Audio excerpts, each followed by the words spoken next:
Excellence, vous avez la parole. Monsieur le Président, permettez-moi de débuter mon intervention en vous adressant mes sincères félicitations pour votre élection à la présidence du Conseil des droits de l'homme, pilier essentiel des Nations unies. Je vous exprime mes vœux de plein succès dans l'accomplissement de cette mission d'une portée capitale. Excellences, Mesdames et Messieurs distingués délégués, c'est avec gravité que je m'adresse à vous aujourd'hui, au nom de son Excellence, Monsieur le Président de la République, Félix-Antoine Tshisekedi Tshilombo, ainsi qu'au nom du peuple congolais.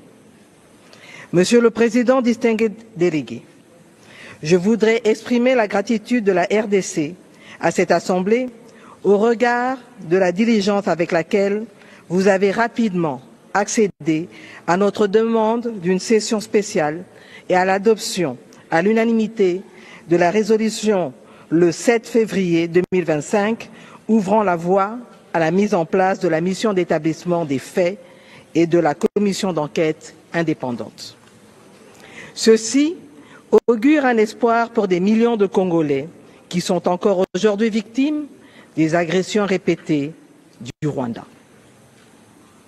Le gouvernement de la RDC s'engage à contribuer à la mise en œuvre de cette résolution adoptée le 7 février dernier, notamment en facilitant le travail de la commission d'enquête indépendante qui sera mise sur pied pour documenter les violences des droits de l'homme et du droit international humanitaire dans les provinces du Nord et du Sud Kivu. C'est dans ce même élan que nous voulons saluer l'adoption à l'unanimité de la résolution du Conseil de sécurité du 21 février 2025 enjoignant clairement le Rwanda de quitter le territoire congolais et de cesser tout soutien au mouvement terroriste du M23. Il en est de même de la résolution adoptée le 13 février 2025 par le Parlement européen qui a mis en lumière l'exploitation illégale des ressources naturelles par le Rwanda. Nous voulons saluer également la résolution prise par le Conseil de paix et sécurité de l'Union africaine et espérons des mesures coercitives pour la mise en œuvre de toutes ces recommandations en faveur de la paix.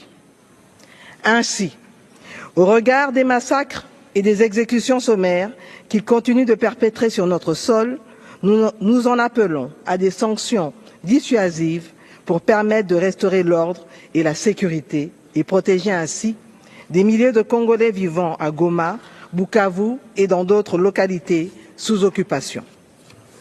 Nous continuons à ce jour d'enterrer les morts que nous n'avons pas cessé de dénombrer et de compter, des millions de déplacés sans abri dont la plupart des camps ont été détruits par les forces d'occupation. La situation sécuritaire et humanitaire dans l'est de la République démocratique du Congo a atteint des niveaux alarmants.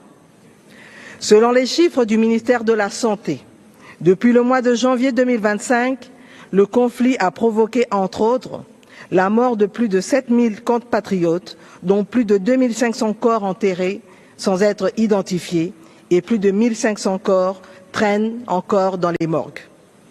Plus de 215 cas de choléra identifiés et plusieurs cas de Mpox non pris en charge avec risque d'expansion. La destruction de plus de 90 sites, 90 sites d'accueil des déplacés internes, des attaques contre les hôpitaux et entrepôts humanitaires. Plus de 450 000 personnes, selon l'ONU, sont sans abri, nourriture et eau. Plus de 27 millions sont en besoin d'assistance humanitaire et plus de 2,8 millions de déplacés internes en République démocratique du Congo et particulièrement à l'Est. Mesdames et Messieurs, la RDC, en tant que membre de ce Conseil, réitère son engagement à continuer à œuvrer pour la promotion et la protection des droits de l'homme.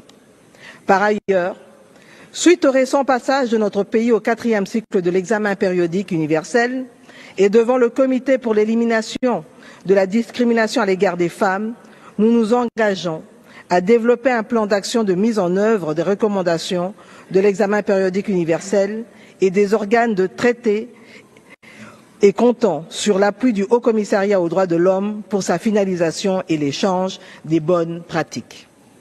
Faisant suite au discours du président de la République devant cette auguste Assemblée, lors de la 52e session, nous continuons de travailler dans d'autres domaines clés, notamment la justice transitionnelle, l'amélioration de la situation des femmes et des enfants, ainsi que celle des conditions de détention des détenus selon les priorités fixées par mon gouvernement.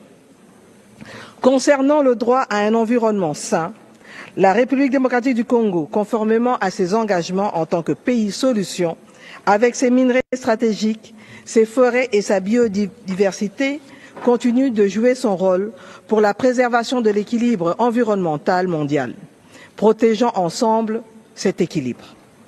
Mesdames et messieurs, il m'est impossible de vous décrire les cris et les larmes de millions de victimes de ce conflit. Femmes, filles violées, enfants en relais de force, déplacés et orphelins.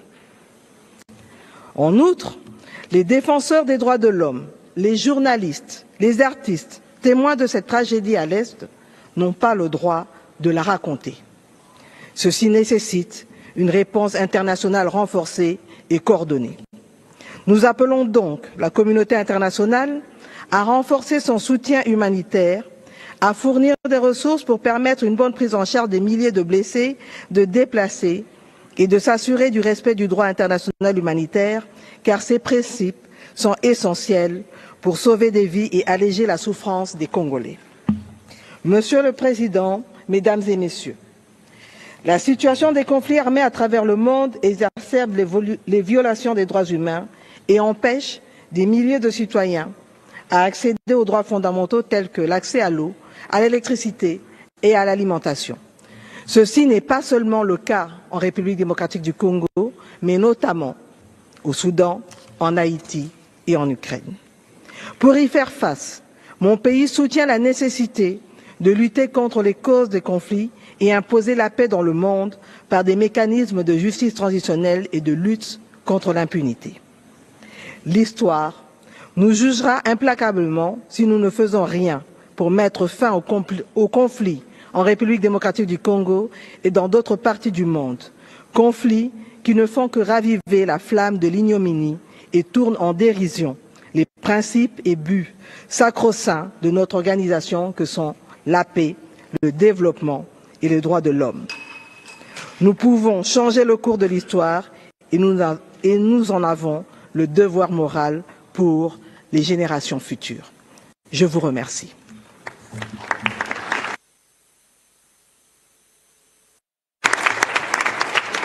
Excellence, je vous remercie. J'ai maintenant l'honneur d'inviter Son Excellence M. Musalia Mudavadi, le premier secrétaire du cabinet et secrétaire du cabinet pour les affaires étrangères et de la diaspora du Kenya, à prononcer son discours. Excellence, vous avez la parole.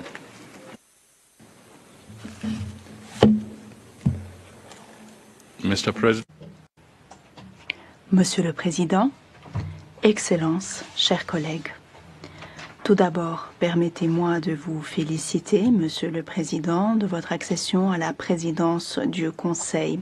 Cette présidence arrive à un moment délicat dans les relations internationales où les défis sécuritaires émergents et les flux géopolitiques ont un effet unique sur la promotion et la protection des droits humains au niveau mondial. Les guerres et les conflits persistent et donnent lieu à des violations graves des droits humains.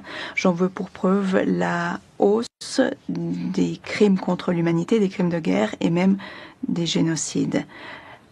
Le rôle crucial du Conseil pour faire face aux abus, pour prévenir les conflits et mettre l'accent sur la paix devient encore plus important. Nous voyons aujourd'hui des conflits violents caractérisés par des attaques aveugles contre des populations civiles, y compris les écoles, les hôpitaux. L'utilisation de la violence sexuelle est fondée sur le genre en tant qu'arme de guerre, la montée de l'extrémisme violent, la destruction des moyens économiques et les déplacements forcés.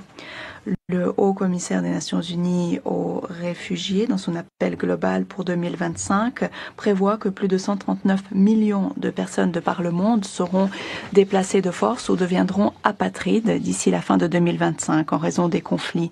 Il s'agit surtout de personnes vulnérables issues de pays en développement.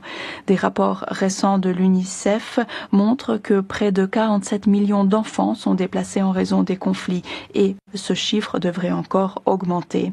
Une organisation mondiale, Save the Children International, nous indique qu'un enfant sur 11 est privé de ses droits fondamentaux, de vivre, d'apprendre, d'être protégé et de prospérer, et ce en raison d'un conflit violent, de changement climatique ou d'instabilité économique mondiale.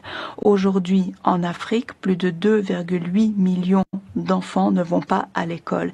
Les guerres au Soudan, en République démocratique du Congo, en Libye, à Gaza, au Liban, en Ukraine, en Haïti, au Myanmar, sont quelques-uns des exemples notables des crises, y compris des conflits oubliés d'Afrique. Nous en avons parlé précédemment. Le Kenya poursuit son engagement actif dans les initiatives de paix au niveau régional et international, y compris en RDC, au Soudan, en Somalie et en Haïti, entre autres. En effet, nous reconnaissons que la paix durable est liée à la promotion et la protection des droits humains. Il faut donc intégrer pleinement les considérations des droits humains dans les missions de paix et les mécanismes généraux de règlement des conflits. Nous pensons que le travail du Conseil est plus essentiel que jamais. C'est une plateforme critique pour remédier aux violations des droits de l'homme qui sont souvent la cause et la conséquence des conflits. Monsieur le Président, nous pensons que malgré des défis significatifs, le multilatéralisme reste notre option la plus viable pour répondre aux problématiques mondiales et promouvoir les droits humains. Par conséquent, pour maintenir sa crédibilité et son efficacité, nous devons éviter la politisation et l'application sélective des normes. Le Conseil devrait être une plateforme de dialogue constructif, d'évaluation impartiale et de collaboration en encourageant le véritable progrès dans le contexte des droits humains. Le Kenya réaffirme son engagement à défendre les groupes marginalisés, surtout face à la montée de la xénophobie, de l'afrophobie et de la discrimination raciale. En tant que président rapporteur du groupe de travail intergouvernemental sur la déclaration de Durban, le Kenya s'engage à lutter contre le racisme et l'intolérance qui est associée et à saluer la deuxième décennie internationale pour les personnes d'ascendance africaine et l'accent mis sur la justice réparatrice et le développement. Il faut également mentionner le thème de l'Union africaine pour 2025, justice pour les Africains et les personnes d'ascendance africaine grâce aux réparations. C'est une démonstration claire de l'attachement de l'Afrique à la justice, à la redevabilité et à la reconnaissance des injustices historiques. Nous saluons le Conseil pour son travail essentiel de reconnaissance du lien inextricable entre les changements climatiques et les droits humains. Il faut de toute urgence faire face aux crises environnementales. C'est une reconnaissance du lien direct entre la dégradation de l'environnement et les violations des droits de l'homme. Le Kenya va continuer à défendre cette cause pendant qu'il siégera au Conseil. Nous soulignons l'importance de respecter les principes de l'accord de Paris. Nous pensons que le financement climatique et le fonds pour les pertes et préjudices sont essentiels et sont le minimum de ce qui est nécessaire pour une transition juste et une justice climatique plus largement. Nous sommes témoins des effets profonds des changements climatiques sur les vulnérabilités existantes, sur la marginalisation et sur les menaces existantes. Ces changements climatiques contribuent à l'instabilité et au conflit dans une région déjà fragile. Nous reconnaissons le paysage qui évolue des droits de l'homme à l'ère numérique. Nous nous engageons à y remédier de façon proactive. Nous avons examiné notre politique de 2014 sur les droits humains pour intégrer les questions émergentes, notamment liées à la technologie et à la fracture numérique. Nous pensons que le Conseil a un rôle essentiel à jouer pour promouvoir l'accès équitable aux technologies émergentes, à l'infrastructure critique et aux compétences nécessaires pour la pleine participation à la société de l'information. Nous soulignons que réduire la fracture numérique est essentiel pour faire en sorte que les technologies n'exacerbent pas les inégalités existantes. À cette fin, pendant son mandat, le Kenya souhaite défendre la reconnaissance de l'accès aux technologies comme composante essentielle du droit à l'information, tel que consacré à l'article 19 de la Déclaration universelle des droits de l'homme et l'article 19 du Pacte international relatif aux droits civils et politiques. Nous saluons tous les efforts déployés pour que les technologies soient accessibles, abordables et bénéfiques pour tous. Monsieur le Président, nous reconnaissons le droit au développement en tant que possibilité essentielle d'encourager un environnement où chaque personne et chaque société peut réaliser pleinement son potentiel. Nous allons utiliser notre position au Conseil pour défendre un ordre international équitable et démocratique au service de toute l'humanité. Cela comprend d'aborder la question essentielle de la dette extérieure et ses effets sur la capacité des États de promouvoir et protéger les droits de l'homme. Nous pensons que le Conseil a une position unique pour servir de plateforme pour discuter et faire avancer les réformes de l'architecture financière internationale pour assurer une plus grande équité. Le Kenya respecte les droits de l'homme. J'en veux pour preuve le fait que nous sommes partis à la plupart des instruments internationaux des droits de l'homme. Nous engageons à les mettre en œuvre pleinement, ce qui passe par des rapports présentés régulièrement aux organes conventionnels et par les dialogues. De plus, nous sommes un membre actif des mécanismes régionaux des droits de l'homme, y compris la Cour de justice de la Communauté d'Afrique de l'Est et la Charte africaine des droits de l'homme et des peuples. Au niveau national, nous avons mis en œuvre différents mécanismes juridiques, politiques, judiciaires et autres pour préserver la jouissance de ces droits par tous les citoyens. En 2010, nous avons mis en place l'une des constitutions les plus progressistes de l'histoire. Le chapitre 4 est consacré à la Charte des droits qui protège les droits et libertés fondamentales. Cette charte s'applique à tous sans aucune discrimination. Nous sommes bien conscients du fait que la corruption constitue une menace pour les droits humains. La corruption, en effet, souvent facilite et aggrave les violations des droits humains, notamment contre les groupes vulnérables, en empêchant leur accès aux droits et services tels que la représentation juridique et un procès équitable, les droits fonciers, l'éducation, la santé et la protection sociale. Nous continuons de renforcer les institutions, la législation, les réglementations et les politiques afin de lutter contre la corruption, y compris par le biais de la Commission sur l'éthique et la lutte contre la corruption. Nous avons honoré notre engagement en adressant une invitation permanente aux procédures spéciales depuis 2015 et nous avons toujours accepté les demandes de visite et répondu aux recommandations. Nous reconnaissons également les contributions précieuses de la société civile et des commissions des droits de l'homme nationales et publiques. Nous travaillons avec ces acteurs et intégrons leurs points de vue dans différents rapports. Nous